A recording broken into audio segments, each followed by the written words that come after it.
നമ്മൾ ഇന്ന് ഈ വീഡിയോയിലൂടെ നോക്കാൻ പോകുന്നത് നമ്മുടെ എല്ലാവരുടെയും ചൈൽഡ്ഹുഡിൽ നമുക്ക് മികച്ച മെമ്മറീസ് നൽകിയ കാർട്ടൂൺ നെറ്റ്വർക്കിന്റെ നിലവിലെ അവസ്ഥയെ പറ്റിയാണ്. നിങ്ങളൊരു പക്ഷേ ഇത്തരത്തിലുള്ള പോസ്റ്റുകൾ നിലവിൽ ഇൻസ്റ്റയിൽ കണ്ടിട്ടുണ്ടാവും. കാർട്ടൂൺ നെറ്റ്വർക്കിന്റെ ഒഫീഷ്യൽ വെബ്സൈറ്റ് നീണ്ട 26 വർഷങ്ങൾക്ക് ശേഷം പ്രവർത്തനം അവസാനിപ്പിച്ചു. ഇത് ശരി തന്നെയാണ്. പലരും കരുതിയിരിക്കുന്നത് കാർട്ടൂൺ നെറ്റ്വർക്ക് ചാനലും പൂട്ടിയെന്നാണ്. എന്നാൽ നിലവിൽ അങ്ങനെ സംഭവിച്ചിട്ടില്ല. പക്ഷേ വെബ്സൈറ്റ് പൂട്ടി എന്നുള്ളത് ശരിയാണ്. കാർട്ടൂൺ നെറ്റ്വർക്കിന്റെ തുടക്കം ടെഡ് ടേണർ എന്ന വ്യക്തിയിലൂടെയാണ്. 7 മുതൽ 14 വയസ്സ് വരെയുള്ള കുട്ടികൾക്കായി 24x7 കാർട്ടൂൺ ടെലികാസ്റ്റ് ചെയ്യുന്ന കാർട്ടൂൺസിന് മാത്രമായ ഒരു ചാനൽ തുടങ്ങണമെന്ന് ടെഡ് ടേണർ എന്ന വ്യക്തിക്ക് ഒരു ചിന്തയുണ്ടാവുകയാണ്. ഇതിനു മുമ്പ് ഇദ്ദേഹമായിരുന്നു ലോകത്താദ്യമായി 24x7 ന്യൂസ് ചാനൽ തുടങ്ങിയത്. അങ്ങനെ തുടങ്ങിയ ലോകത്തിലെ തന്നെ ആദ്യത്തെ ന്യൂസ് ചാനലാണ് CNN. ഇതിനുശേഷമാണ് ഇദ്ദേഹം തന്റെ അടുത്ത പരിപാടിയായി 1992 CN അഥവാ കാർട്ടൂൺ നെറ്റ്വർക്ക് എന്ന ചാനൽ തുടങ്ങിയത്. ലോകത്തിലെ തന്നെ വലിയ സ്റ്റുഡിയോസിലൊന്നായ MGM, ഫ്ലൈസ്റ്റർ തുടങ്ങിയ വലിയ സ്റ്റുഡിയോസിന്റെ സഹായത്തോടു കൂടിയാണ് കാർട്ടൂൺ നെറ്റ്വർക്ക് ചാനൽ തുടങ്ങിയത്. MGM സ്റ്റുഡിയോസിന്റെ ഇൻട്രോ നമ്മൾ ഒരിക്കലും മറക്കില്ല. ഈ ഒരു ഇൻട്രോയിലൂടെയാണ് നമ്മുടെ ടോം ആൻഡ് ജെറി തുടങ്ങുന്നത്. നൊസ്റ്റാൾജിക് ആയ ഒരു ഇൻട്രോയാണിത്. കാർട്ടൂൺ നെറ്റ്വർക്കിന്റെ വൈസ് പ്രസിഡന്റായി ബെറ്റി കോഹൻ ചാർജ് എടുത്തു. അങ്ങനെ ഒരുപാട് കാർട്ടൂണുകൾ 24x7 ടൈമിൽ കാർട്ടൂൺ നെറ്റ്വർക്ക് ചാനലിലൂടെ ടെലികാസ്റ്റ് ചെയ്തു.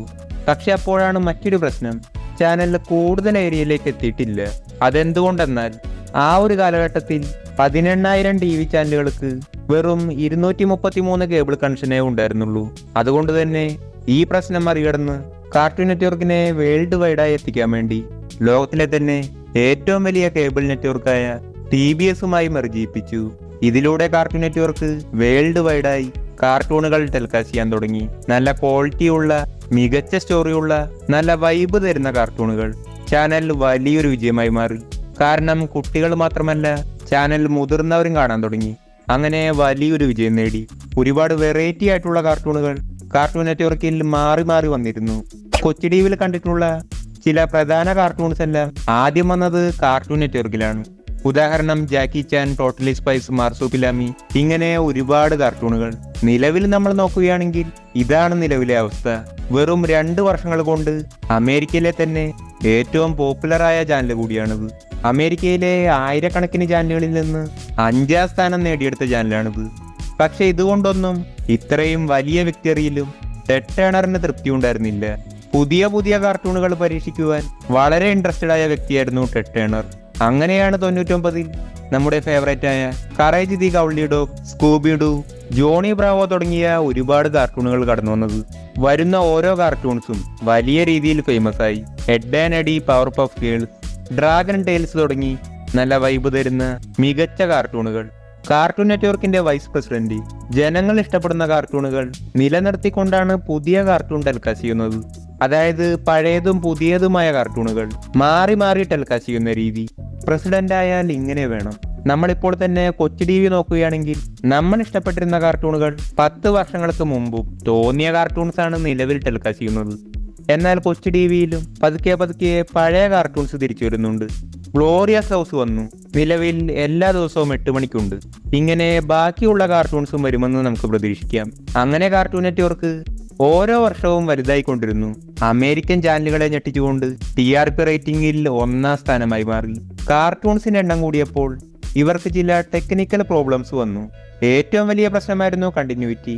സ്റ്റോറി ബേസ്ഡ് ആയ കാർട്ടൂൺസ് ഇന്നൊരു എപ്പിസോഡ് കണ്ടാൽ ഇതിന്റെ തുടർച്ചയായിരിക്കണം പിറ്റേ ദിവസം കാണിക്കാൻ. ഇടയ്ക്ക് വെച്ച് ബ്രേക്ക് ആവരുത്. ഓരോ എപ്പിസോഡും ഓർഡറിൽ കാണിക്കണം. ഇങ്ങനെ കാണിച്ചില്ലെങ്കിൽ കാണുന്നവർക്ക് ബോറടിക്കും. ഇങ്ങനെയുള്ള ചെറിയ പ്രതിസന്ധികൾ കാർട്ടൂൺ നെറ്റ്വർക്കിന് എപ്പോഴും ഉണ്ടായിരുന്നു. പിന്നീട് കാർട്ടൂൺ നെറ്റ്വർക്കിൽ അനിമീസ് ടെലികാസ്റ്റ് ചെയ്യാൻ തുടങ്ങി. ഷിൻചാൻ, ഡ്രാഗൺ ബോൾ തുടങ്ങിയ ഫേമസ് ആയ അനിമീസ് വന്നു. ടെഡ് ടേണറിന്റെ ലക്ഷ്യം എങ്ങനെയെങ്കിലും ചാനൽ ഗ്രോ ആകാനാണ്. അനിമീസ് കൂടിയായപ്പോൾ 2001 കാലഘട്ടത്തിൽ അമേരിക്കയിലെ ഏറ്റവും ടോപ്പ് ചാനൽ കാർട്ടൂൺ നെറ്റ്വർക്കായി മാറി. പക്ഷെ ഈ ഒരു ടൈമിൽ മറ്റ് കാർട്ടൂൺ ചാനലുകൾ ഹങ്കാമ, നിക്ലോഡിയൻ, ഡിസ്നി തുടങ്ങിയ കോമ്പറ്റേറ്റേഴ്സും വളർന്നു. ഏറ്റവും ശക്തമായ കോമ്പറ്റേറ്റർ ആയിരുന്നു ഡിസ്നി ചാനൽ. നമുക്കറിയാം, ലോകത്തിലെ തന്നെ വലിയൊരു പ്രൊഡക്ഷൻ കമ്പനിയാണ് ഡിസ്നി. കാർട്ടൂൺസ് ഉണ്ടാക്കുന്നതിലും കിങ് ആണ്. പ്രത്യേകിച്ച് പറയേണ്ട ആവശ്യമില്ല. ഡിസ്നി ചാനൽ പുതിയ പുതിയ എക്സ്പീരിമെന്റ് ചെയ്തിരുന്നു. കുട്ടികൾക്ക് കാണാൻ കഴിയുന്ന TV ഷോസ് കാർട്ടൂൺസിന്റെ ഒപ്പം ഇറക്കി. നമ്മൾ കൊച്ചു TVയിൽ കണ്ടിട്ടുള്ള മിലി സിറസിന്റെ ഹന മൊണ്ടാന പ്രോഗ്രാം, ഇതെല്ലാം ഉണ്ടാക്കിയത് ഡിസ്നിയാണ്. ഇതുപോലെ ഹങ്കാമ ചാനലാണെങ്കിൽ ഡോറേമോൻ പോലുള്ള അനിമീസ് വച്ച് കളിയായിരുന്നു. ഇതിലൂടെ കാർട്ടൂൺ നെറ്റ്വർക്കിന്റെ ഓഡിയൻസ് ഇത്തരം ചാനലുകളും വാച്ച് ചെയ്യാൻ തുടങ്ങി. പക്ഷെ അപ്പോഴും ഇതൊന്നും തന്നെ കാർട്ടൂൺ നെറ്റ്വർക്കിനെ ബാധിച്ചില്ല. അങ്ങനെ ഇരിക്കുമ്പോൾ ടെഡ് ടേണർ കാർട്ടൂൺ നെറ്റ്വർക്കിനെ AOL എന്ന കമ്പനിയുമായി മർജിപ്പിച്ചു. ബിസിനസ് വർദ്ധിപ്പിക്കുന്നതിന് വേണ്ടിയാണ് ടെഡ് ടേണർ ഇങ്ങനെ ഒരു പരിപാടി ചെയ്തത്. ഇതിനു വേണ്ടി $150 മില്യൺ ചെലവാക്കി. 1000 കോടിക്ക് മേലെ വരും. ആ ഒരു കാലഘട്ടത്തിൽ ഇത്രയും വലിയ തുക ചെലവാക്കിയിട്ടും വലിയ ബെനിഫിറ്റ് ഒന്നും ഉണ്ടായില്ല. ഇത് കാർട്ടൂൺ നെറ്റ്വർക്കിന് വലിയൊരു നഷ്ടമായിരുന്നു. ഇതുകൊണ്ടെല്ലാം തന്നെ കാർട്ടൂൺ നെറ്റ്വർക്കിന്റെ വൈസ് പ്രസിഡന്റ് ബെറ്റി കോഹൻ രാജിവെച്ചു. കാർട്ടൂൺ നെറ്റ്വർക്കിന്റെ എല്ലാമായിരുന്നു ബെറ്റി കോഹൻ. ഏത് ഷോ ടെലികാസ്റ്റ് ചെയ്യണം, എങ്ങനെ ടെലികാസ്റ്റ് ചെയ്യണം, ഇതെല്ലാം ബെറ്റി കോഹൻ അറിയാമായിരുന്നു. കാർട്ടൂൺ നെറ്റ്വർക്കിന്റെ മുഴുവൻ പ്ലാനിങ്ങും ഇതെല്ലാം കൺട്രോൾ ചെയ്തിരുന്നത് ബെറ്റി കോഹനായിരുന്നു. ഇവർ പോയതോടുകൂടി പ്ലാനിങ് എല്ലാം മാറിമറിഞ്ഞു. പുതിയ പ്രസിഡന്റ് വന്നപ്പോൾ കാർട്ടൂൺ നെറ്റ്വർക്കിന്റെ ലോഗോ ചേഞ്ച് ചെയ്തു. പുതിയ കാർട്ടൂണുകൾ ടെലികാസ്റ്റ് ചെയ്തു.